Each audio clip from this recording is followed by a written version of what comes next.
Hey, what's up guys, and welcome back to another Unsolved Mysteries video. Let me know in the comments below if you'd like to see more videos like this in the future. And anyways, make sure you sit back and relax and make sure you subscribe to the channel. It's the channel's goal to be at 250,000 subscribers by the end of the year, so please subscribe. But anyways, let's get into the first mystery. The vanishing of Lars Mattank. The vanishing of Lars Mattank is one of the most perplexing missing persons cases in recent history, capturing the curiosity and concern of people worldwide.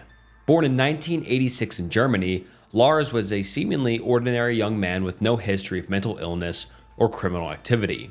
His disappearance in 2014 during a holiday in Bulgaria has left both investigators and armchair detectives baffled. Lars traveled to the Bulgarian seaside resort of Golden Sands with a group of friends in late June 2014. They enjoyed the typical activities of a summer holiday, including beach outings, parties, and sightseeing. However, the trip took a troubling turn when Lars got into a physical altercation at a bar over a football disagreement. He sustained a minor injury to his ear, which required medical attention. A local doctor diagnosed him with a ruptured eardrum and advised against flying due to the risk of further injury. Despite his friend's willingness to stay with him, Lars insisted they return home as planned. He checked into the hotel Kalor Varna, where his behavior became increasingly erratic. According to reports, Lars was paranoid and convinced that four men were after him. He called his mother in Germany, expressing his fears and asking her to cancel his credit cards, fearing they would be stolen. He also mentioned that he didn't feel safe at the hotel and thought he was being followed. On July 7th, Lars visited a doctor at Varna Airport to get clearance to fly home. The doctor noted his nervous demeanor and dilated pupils, suggesting he might have been experiencing significant stress or fear. During the examination, Lars abruptly left the clinic, leaving his luggage and belongings behind. CCTV footage captured his last known movements. He was seen running out of the airport, climbing a fence, and disappearing into the nearby forest. Despite extensive searches by local authorities, private investigators, and even volunteers, no trace of Lars has been found. His disappearance has sparked numerous theories, ranging from some sort of foul play to voluntary disappearance, and even to psychological breakdown. Some speculate he may have had a psychotic break, possibly triggered by his injury, fear, or some sort of medication he may have taken. One theory suggests Lars might have been involved in illegal activities, either knowingly or unknowingly, which led to his paranoia and subsequent disappearance. However, there's no concrete evidence to support this, and his family firmly believes he was not involved in anything illicit. Another theory posits that Lars suffered from an undiagnosed mental health condition, which manifested suddenly and severely, causing him to flee irrationally. The lack of any sort of clues have also given rise to more far-fetched speculations, including abduction or involvement in some sort of human trafficking. Some people believe Lars might be living off the grid, either due to amnesia or a deliberate choice to disappear.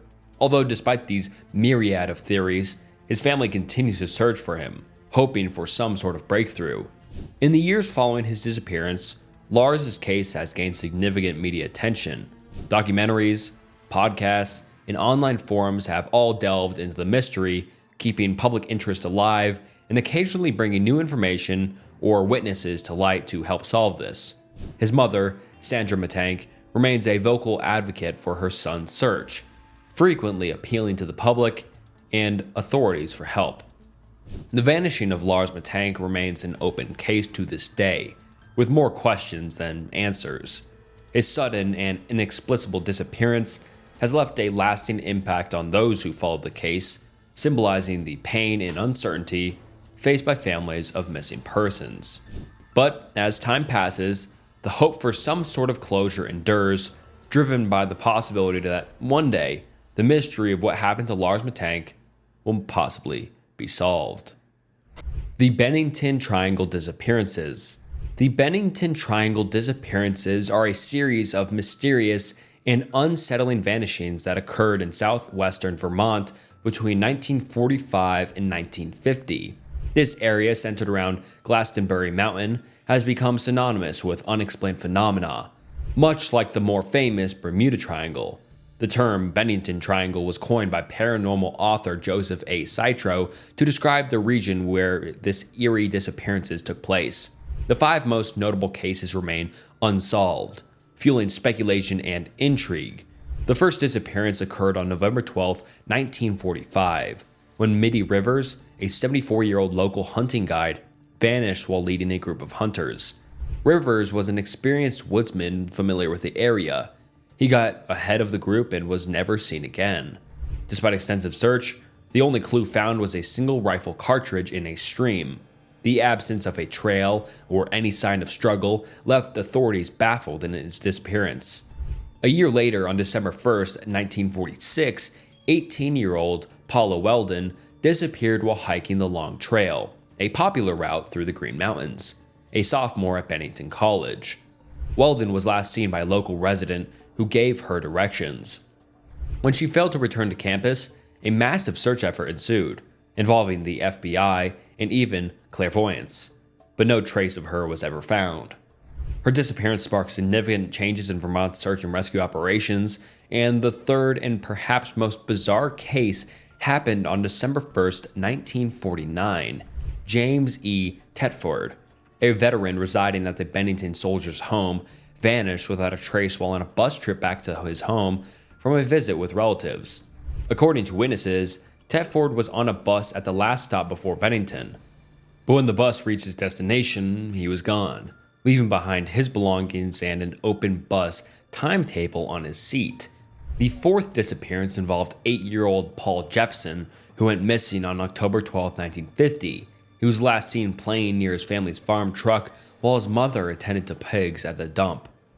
A search party aided by bloodhounds tracked his scent to a nearby highway, but then the trail went cold. No evidence was found and the case remains unsolved. Some speculate that the same mysterious force responsible for the earlier disappearances took Paul as well. The final and perhaps most chilling disappearance occurred just 16 days after Paul Jepson's on October 28, 1950. 53-year-old Frida Langer, an experienced hiker and survivalist, went missing while hiking with her cousin near Glastonbury Mountain. After falling into a stream, she decided to return to her campsite to change clothes, while her cousin continued. When Frida didn't return, her cousin retraced her steps, but she was nowhere to be found. Over the next 2 weeks, a thorough search was conducted, including helicopters, but no trace was found. However, on May 12, 1951, her decomposed body was discovered in an open area that had been thoroughly searched through.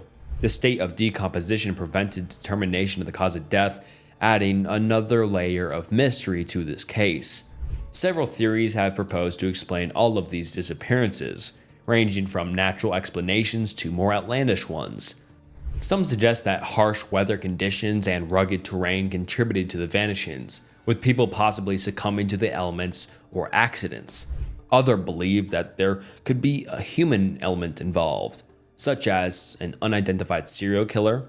Paranormal theories include alien abductions, Bigfoot, or other cryptids haunting the area, and the possibility of interdimensional portals.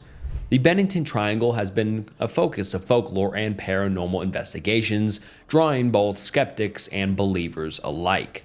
The area's history of unexplained phenomena includes strange lights and sounds, which only adds to the eerie reputation.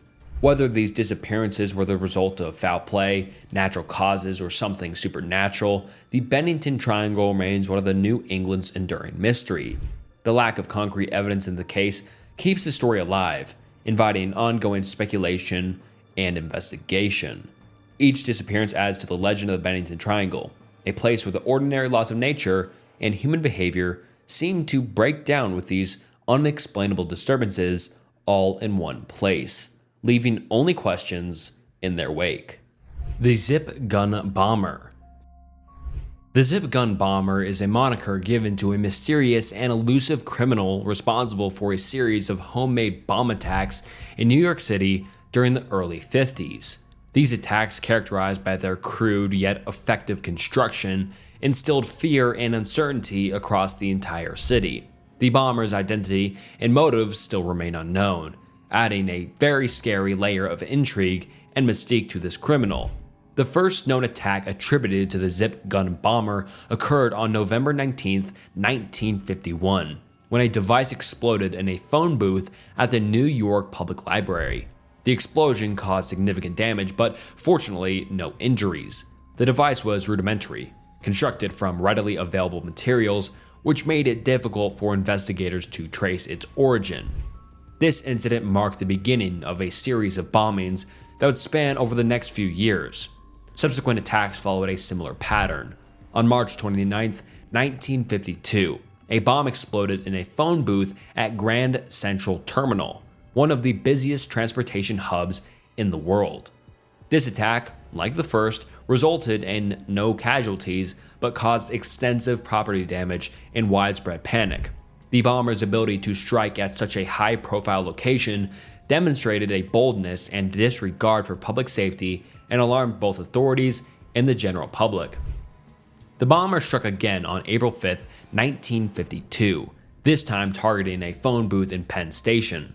The consistent use of phone booths as a venue for the attacks puzzled investigators, who speculated that the bomber might have a personal vendetta against the telephone company, or was using the booths as a means to spread fear across different parts of the city, but no one really knows. The devices were all constructed similarly, earning the bomber the zip gun nickname due to their improvised and makeshift nature. Despite the intense investigation and increased security measures, the bomber managed to elude capture. The New York City Police Department, working alongside the FBI, employed various strategies to apprehend this culprit, including undercover operations and surveillance of likely targets. They examined records of individuals with expertise in explosives and a history of criminal behavior, but were unable to find any suspect. On June 11, 1953, the bomber struck again, this time in the subway system. A device detonated in a locker at the 42nd Street and Lexington Avenue subway station. This attack was particularly concerning due to the potential for mass casualties in such a confined and heavily populated space. Fortunately, no one was injured, but the incident further heightened the public's anxiety and the authorities' frustration. The zip gun bomber's reign of terror abruptly ended after the June 1953 attack.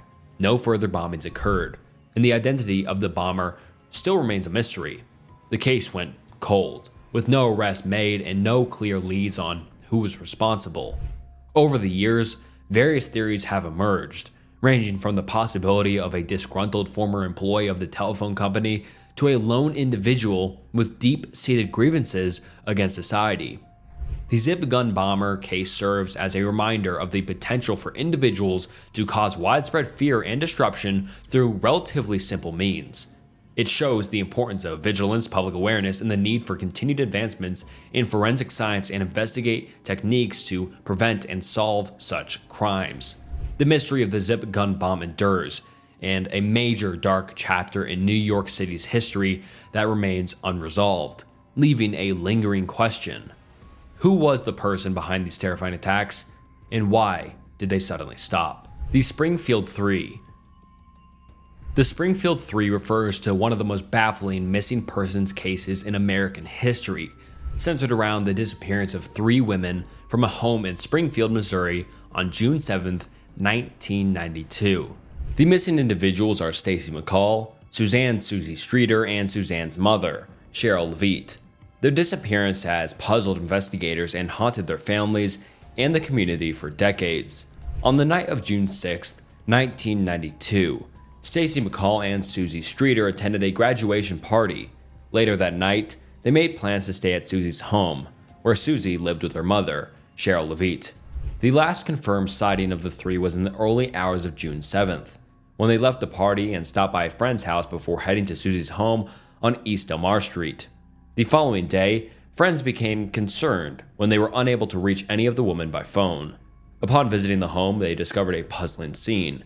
Personal belongings, including purses, keys, and cars, were all left behind, but the women were nowhere to be found. There were no signs of struggle or forced entry, leading investigators to initially consider the possibility that the women have left voluntarily. However, as the investigation progressed, troubling details emerged. A broken porch light suggested possible tampering, and a message on Susie's answering machine indicated that Susie and Stacy had arrived home early that morning. The message, which was partially erased, hinted at an unknown male voice, raising suspicions of foul play. Despite extensive searches, including interviews with witnesses and searches of nearby areas, no concrete leads emerged. The case gained national attention, but as years passed, tips dwindled and theories multiplied. Some speculated that the women were abducted, possibly targeted by someone they knew or encountered after returning home. Others considered the possibility of a random crime or abduction by a stranger passing through the area. In 1997, a potential break in the case occurred when two men claimed to have information about the location of the women's bodies, but this lead ultimately proved false. Over the years, various theories have circulated, including speculation about local suspects, alleged connections to drug trafficking, or even the involvement of serial killers operating in the region. Despite numerous searches, including excavations and cadaver dog searches, no trace of the woman has ever been found. The lack of physical evidence and the mysterious circumstances surrounding their disappearance has made the Springfield Three one of the most haunting mysteries in true crime history, especially American history. The case remains open, and law enforcement continues to receive tips and investigate leads. Family members and loved ones of Stacy McCall, Susie Streeter, and Cheryl Levitt continue to hope for answers and closure, while the Springfield community remembers the three women whose lives were inexplicably interrupted on that fateful June night in 1992. The disappearance of Sneha Phillip. The disappearance of Sneha Phillip remains a haunting and unresolved mystery that captured public attention in New York City following the tragic events of September 11, 2001. Sneha, a promising young physician specializing in internal medicine, was last seen on the evening of September 10, 2001, near her apartment in Manhattan. Born in India and raised in the United States, Sneha was known for her vibrant personality and dedication to her medical career. She lived with her husband, Ron Lieberman, in Battery Park City, just blocks away from the World Trade Center.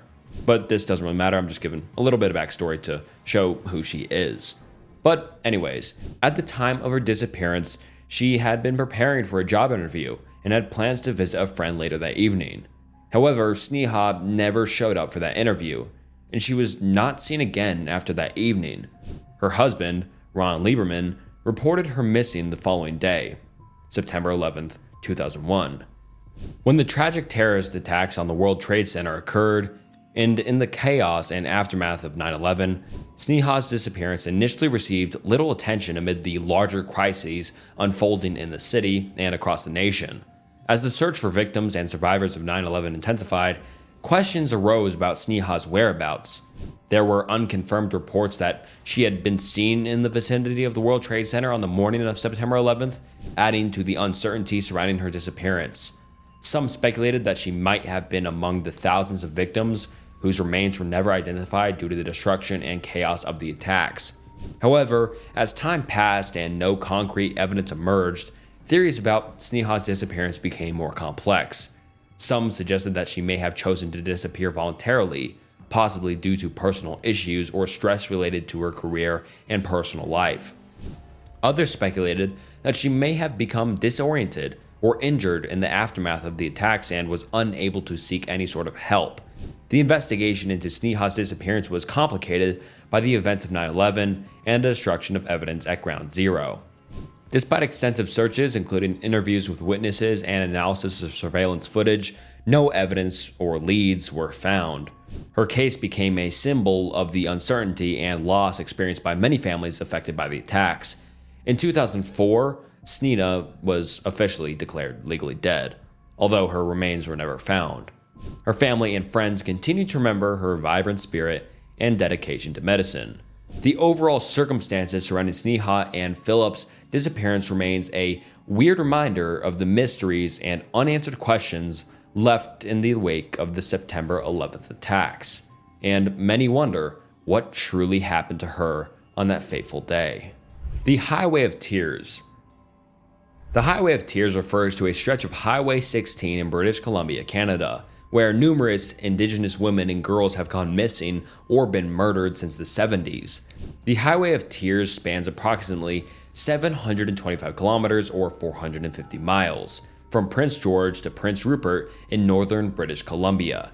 It gained its infamous nickname due to the high number of unsolved cases involving indigenous women and girls who disappeared or were found murdered along this route. The first known case linked to the Highway of Tears dates back to 1969, when the disappearance of Gloria Moody. However, the majority of cases occurred from the 70s onward. Many of the victims were young indigenous women, often from vulnerable backgrounds, who were hitchhiking along the highway, seeking some sort of transportation between communities. Investigations into these cases have faced numerous challenges, including jurisdictional issues, communication gaps between police agencies, and overall insufficient resources dedicated to missing persons cases in remote regions. Families and advocates have criticized law enforcement's response, alleging that cases involving indigenous victims were not prioritized or investigated thoroughly due to the systematic bias. The scale of the problem became more widely recognized in the early 2000s, prompting for calls of government action and inquiries into the systematic issues contributing to the disappearances and murders. In 2006, the Highway of Tears Symposium brought together families, community members, and government officials to discuss strategies for improving safety along the highway and addressing the root causes of violence against Indigenous women. In 2010, the Royal Canadian Mounted Police, otherwise known as the RCMP, launched Project EPANA, a task force dedicated to investigating cases of missing and murdered women along the Highway of Tears and other parts of British Columbia. This initiative led to some arrests and convictions, but many cases remain unsolved. The Highway of Tears has become a focal point for advocates and activists seeking justice for Indigenous women and addressing the broader issues of violence, discrimination, and socioeconomic disparities faced by Indigenous communities in Canada. It also showed the systematic changes in law enforcement practices, victim support services, and community safety measures. The families of those who have gone missing or been murdered along the highway persist in their quest for answers and justice, though, because so many of them still remain unsolved, demanding accountability and systemic changes to prevent further tragedies. The disappearance of Maura Murray. The disappearance of Maura Murray remains one of the most haunting mysteries in recent history. On a frigid February evening in 2004, Maura, a 21-year-old nursing student at the University of Massachusetts Amherst, vanished without a trace after crashing her car on a rural road in Haverhill, New Hampshire. That fateful Monday, Maura packed her car with belongings, left campus, and drove towards the White Mountains, seemingly without informing anyone of her plans. She had reportedly emailed her professors about a family emergency that didn't exist. After her car careened into a snowbank on Route 112, a passing motorist offered assistance, but Maura insisted she didn't need help. By the time police arrived minutes later, she had vanished, leaving only a few belongings behind. The subsequent investigation revealed puzzling details. Maura had withdrawn $280 from an ATM, packed clothes and toiletries, and left behind a note that suggested she was headed to the mountains for a week. Yet no evidence of her whereabouts surfaced despite extensive searches and widespread media coverage. This sparked various theories ranging from voluntary disappearance to foul play, adding to the mystery. A witness reported seeing a distressed woman matching Maura's description near the crash site that evening, but this lead did not yield any significant breakthroughs. The lack of concrete clues have fueled speculation about what truly happened to her. Did she just walk off? Did she just wander into the woods and succumb to the elements? While others suspect she maybe staged her disappearance to possibly start a new life. The case gained further attention due to discrepancies and delays in the initial police response. Questions arose about whether law enforcement missed crucial opportunities in those early hours. Despite renewed efforts and numerous tips over the years, Maura Murray's disappearance remains unresolved. In the absence of definitive answers, armchair detectives and online communities have dissected every aspect of this case, scrutinized everything from Maura's personal life to potential sightings and alternative explanations. Theories range from abduction by a passing stranger to speculation about her mental state and intentions that night. The enduring fascination with Mara's disappearance has led to documentaries, podcasts, and countless amateur investigations, so there's been a lot of looking into this case.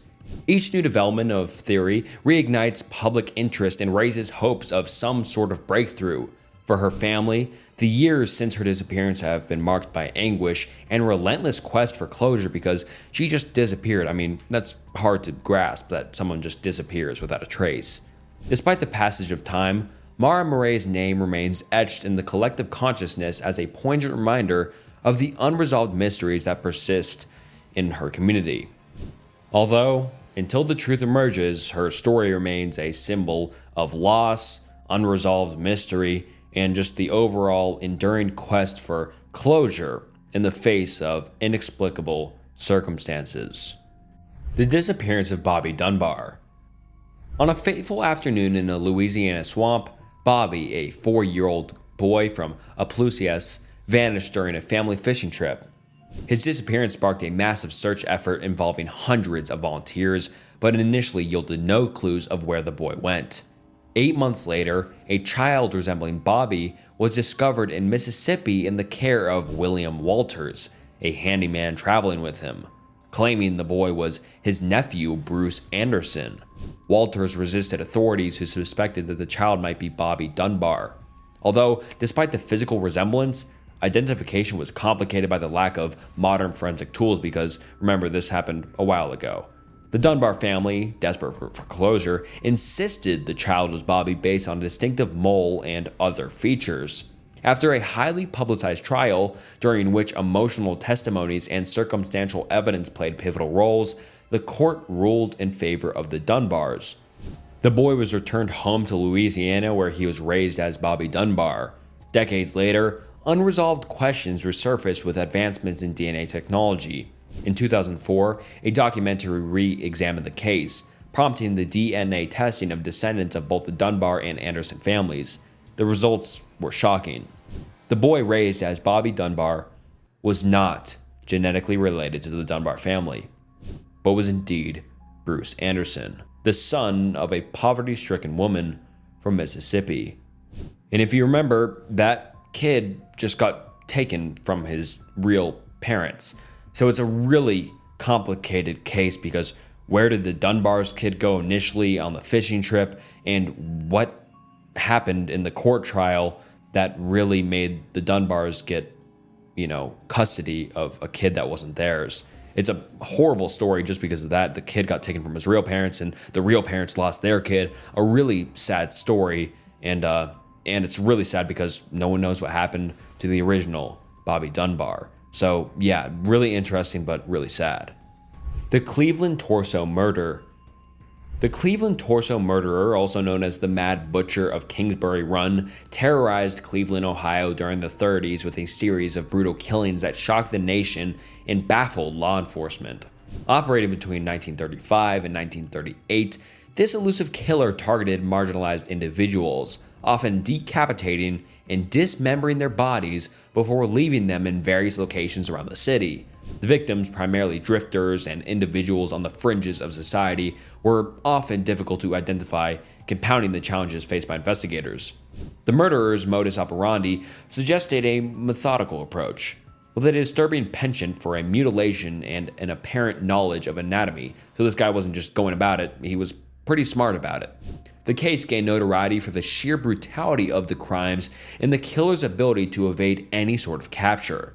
Despite extensive investigations led by Elliot Ness, the Cleveland safety director, and a task force of detectives, the perpetrator remained elusive. Suspects were questioned and leads pursued, but conclusive evidence linking anyone to the murders was never found.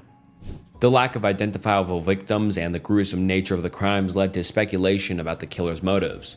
Some theories suggest a deranged medical professional or someone with a fascination with anatomy, or a really messed up fascination with anatomy. Others persisted that the murderers were linked to organized crime or were the work of a lone psychopath seeking to exert control over vulnerable individuals, but no one really knows. I mean, this is also a long time ago, so they didn't have any sort of good DNA evidence or forensic technology. The Cleveland torso murders cast a shadow over the city, instilling fear and distrust among its citizens because, there's brutal murders happening everywhere. Everyone was scared. The brutality of the killings and inability of law enforcement to apprehend the perpetrator fueled public outrage and scrutiny of police methods. The case also highlighted the challenges of investigating crimes against marginalized and transient populations, whose deaths were often unnoticed or unreported. And although, despite the passage of time and numerous theories, the overall identity of the Cleveland torso murderer remains a mystery. The Freeway Phantom. The Freeway Phantom is a chilling chapter in Washington, D.C.'s history, unfolding between 1971 and 1972 with a series of murders that shook the community and left law enforcement puzzled for decades following. The Phantom's victims were young African-American girls, abducted and later found murdered along the highways of the nation's capital. The first victim, 13-year-old Carol Spinks, disappeared on April 25, 1971, while walking to the store. Her body was found 6 days later near I-295. Over the following year, 5 more girls, Darlena Johnson, Brenda Crockett, Nashomia Yates, Brenda Woodward, and Diane Williams met similar fates. Each abduction was followed by a period of time before the victims' bodies were discovered, with the last victim found in September of 1972. The case presented law enforcement with numerous challenges. Despite efforts to gather evidence and follow leads, including composite sketches and reports of suspicious vehicles, the Freeway Phantom remained elusive. Each victim's murders carried a signature of strangulation and SA, indicating a pattern but offering few clues to the perpetrator's identity. Public fear and frustration grew as the murders continued, prompting heightened security measures and community vigilance. The African American community in particular felt targeted and vulnerable, fueling demands for justice and a resolution to the killings that haunted their neighborhoods. Investigations led to dead ends and false leads over the years, with theories ranging from a lone predator to possible links with organized crime or even alleged connections to a satanic cult. Despite periodic reevaluations and advancements in forensic technology, the Freeway Phantom case remained unsolved, and it's scary because why did he stop that one day? What happened to him? Did he have any more, victims that were somewhere else than Washington, D.C.? No one knows, and that's what's so scary about unsolved mysteries. The Honolulu Strangler. The Honolulu Strangler was one of the most notorious dark shadows and unresolved mysteries over Hawaii during the 80s, terrorizing the island of Oahu with a series of brutal murders that targeted women. Operating between 1985 and 1986, the killer's modus operandi involved SAing and strangling his victims, leaving their bodies in remote locations across Honolulu. The victims, all women between the ages of 17 and 36, were often found in areas such as hiking trails or secluded spots, adding to the fear and unease. The murders sparked a massive investigation by local law enforcement, who faced significant challenges in identifying a suspect due to the killer's elusive nature and lack of apparent connections between victims. Efforts to apprehend the Honolulu Strangler included extensive surveillance, community outreach, and forensic analysis of crime scenes. Although, despite these efforts, the killer remained unidentified, leaving residents on edge and prompting widespread fear of walking alone or venturing into isolated areas. The Doodler. The Doodler, an elusive serial killer who operated in San Francisco during the mid-1970s, preyed on the city's LGBTQ+ community, leaving a trail of fear and unanswered questions.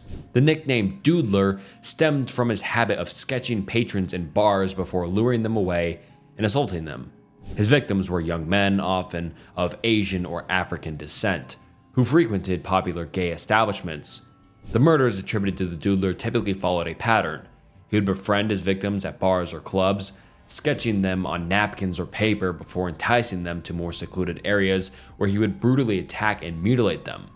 The bodies of his victims were found with stab wounds, suggesting a frenzied and violent modus operandi. The case was complicated by the social climate of the time, where being openly gay could be dangerous and stigmatized. So that's where many people would think that's why they were happening, because it was so stigmatized. Many potential witnesses were reluctant to come forward, fearing exposure or retaliation. This reluctance, coupled with the absence of advanced forensic technology, hindered law enforcement's efforts to apprehend the doodler. During his spree, the doodler is believed to have claimed at least 5 lives, with 3 surviving victims who provided crucial descriptions and details to investigators. Despite composite sketches and some leads, the doodler was never captured or identified definitively, leading to speculation about his fate and whether he continued to offend elsewhere. The doodler's reign of terror abruptly ended, but the impact of the lives and the crimes lingers in San Francisco's LGBTQ+ community and beyond. The case remains unsolved and is a haunting reminder of San Francisco's past. The Freeway Killer. The Freeway Killer refers to a notorious series of murders committed by 3 individuals, William Bonin, Randy Kraft, and Patrick Kearney, in Southern California during the 70s and 80s. These killers preyed on young men, primarily hitchhikers and male prostitutes, along the freeways and highways of Los Angeles and surrounding areas. William Bonin, also known as the Freeway Killer, was the most prolific of the trio. Between 1979 and 1980, he abducted, essayed, and murdered at least 21 young men and boys.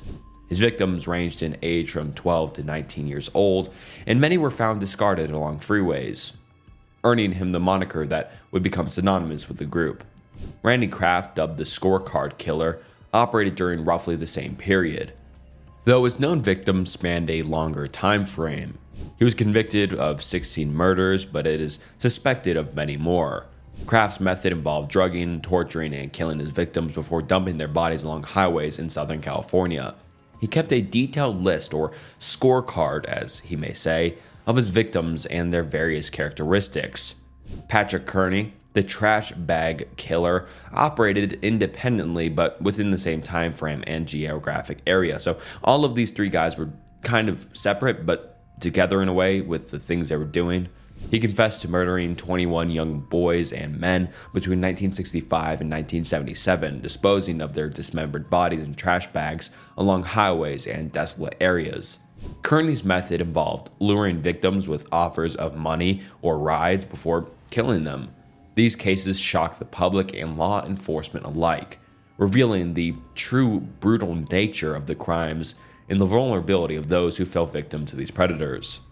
The Freeway Killer trio operated independently but shared kind of a commonality in their choice of victims and methods of disposal.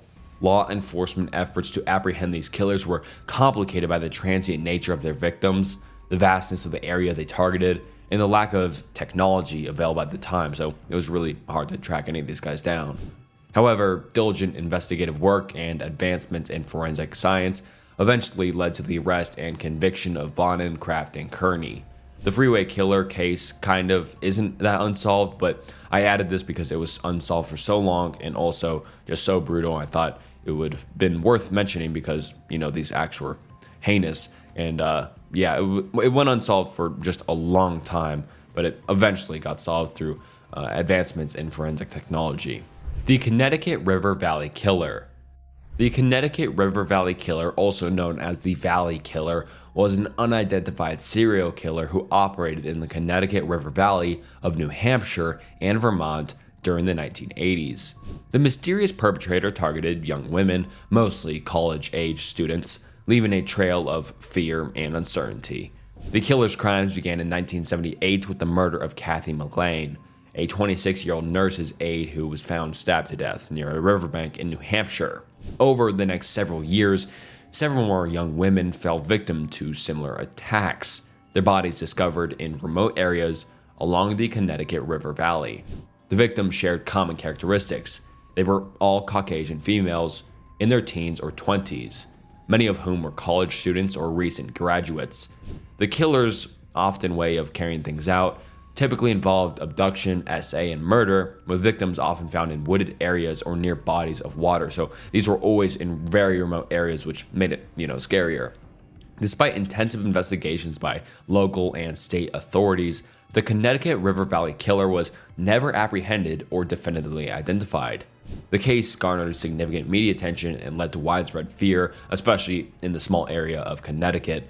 Various suspects were considered and questioned over the years, including local residents and individuals passing through the area, but no one was ever even charged in connection with the killings, and there was really no good leads. The lack of conclusive evidence in the passage of time that has now passed since it last happened left the case unresolved, and it's likely to never be solved. And alright, that wraps up this Unsolved Mysteries video. And I really love making these videos so much. They're so much fun to research and write and record. And so please let me know down in the comments below, would you like to see more videos like this in the future? And if you do, please like the video. And if you don't, also like the video. And please subscribe to the channel. It helps out a lot, and we're trying to reach 250K before the end of the year. And yeah, I'll quit my yapping. All right, until next time, see ya.